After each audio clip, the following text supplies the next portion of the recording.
aujourd'hui que l'on applique une jurisprudence.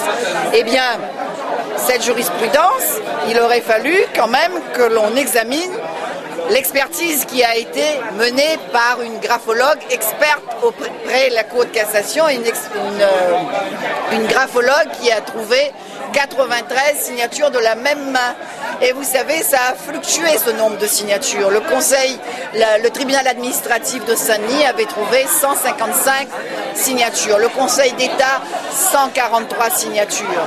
Et aujourd'hui, dans la décision finale, on parle de 116 signatures.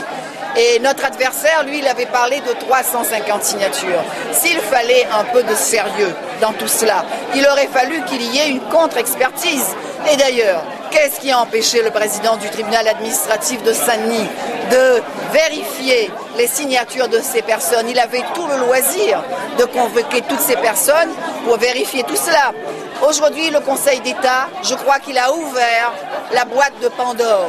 Ça voudrait dire qu'à chaque fois qu'il y a une élection aujourd'hui, on pourra la contester et on dira que les signatures sont des signatures dissemblables.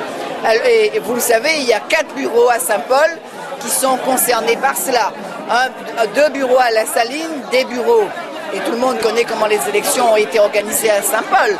Les 122 bureaux de vote de Saint-Paul, eh bien, les 122 présidents de bureaux de vote, c'est le maire sortant qui les a désignés. Pareil pour les vice-présidents, pareil pour les secrétaires, pareil pour assesseurs et délégués. Et nous, on a failli ne pas être dans les bureaux de vote parce que, à la veille du premier tour, on avait refusé de nous donner les récépissés pour nos assesseurs et nos délégués. On a eu ça seulement à 21h30 après avoir interpellé la ministre de l'Intérieur.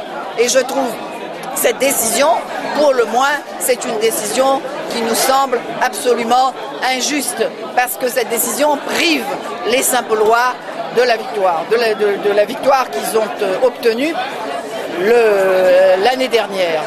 Et ça n'arrive qu'aux élus de gauche. En aucun cas à La Réunion, c'est arrivé à un élu de droite. L'élu de Sainte-Rose, son écart de voix était aussi un écart très faible. Alors, ce que je voudrais dire, est-ce que la démocratie, elle est de 50% plus 39 voix à Longjumeau, et à Saint-Paul, la démocratie, elle ne peut pas être de 50% plus 138 voix.